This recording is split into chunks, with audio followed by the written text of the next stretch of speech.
But the question is, can't we have pension reform without stripping the union of collective bargaining?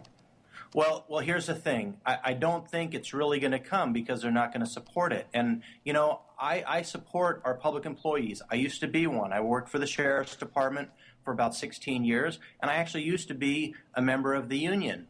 And I know how they work, and they have a lot of money and political influence to put people into elected office that continue to support higher pensions that are unsustainable. And what happens when you end up with these billions of dollars in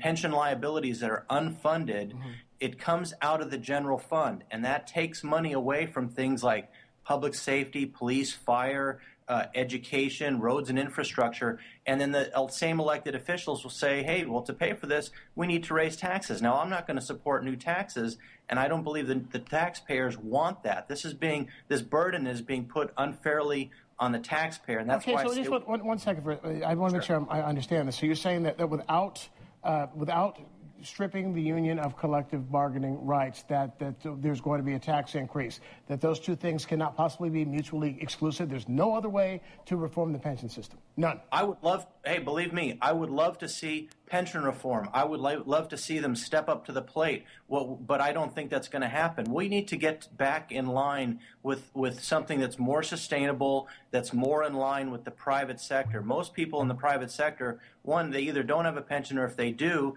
it's a defined contribution. What's in place now is a defined benefit, a guaranteed benefit that if the earnings are not there, the taxpayer is on the hook for that, and that ends up coming out of the general fund, and that ends up being paid for with a lot of times higher taxes. All right, well, let me ask you this. Now, in the state of California, which is a very blue state, how far do you think that this is going to get? Because we know Jerry Brown is in tight with the unions, and there's no way that he's going to sign it, and the legislature does not have the votes to override his veto. So how far do you think he'll get with it?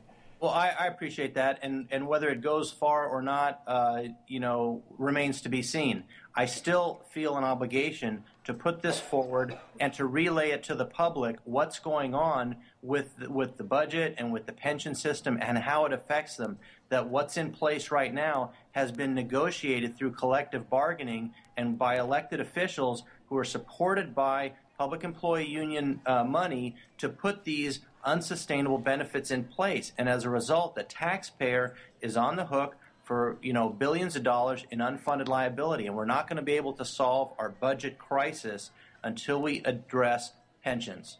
All right. Well, we'll see exactly how far this goes. Assemblyman Allan Mansoor. Thank you very much for being with us. I appreciate it. Thank you. Good to talk to you.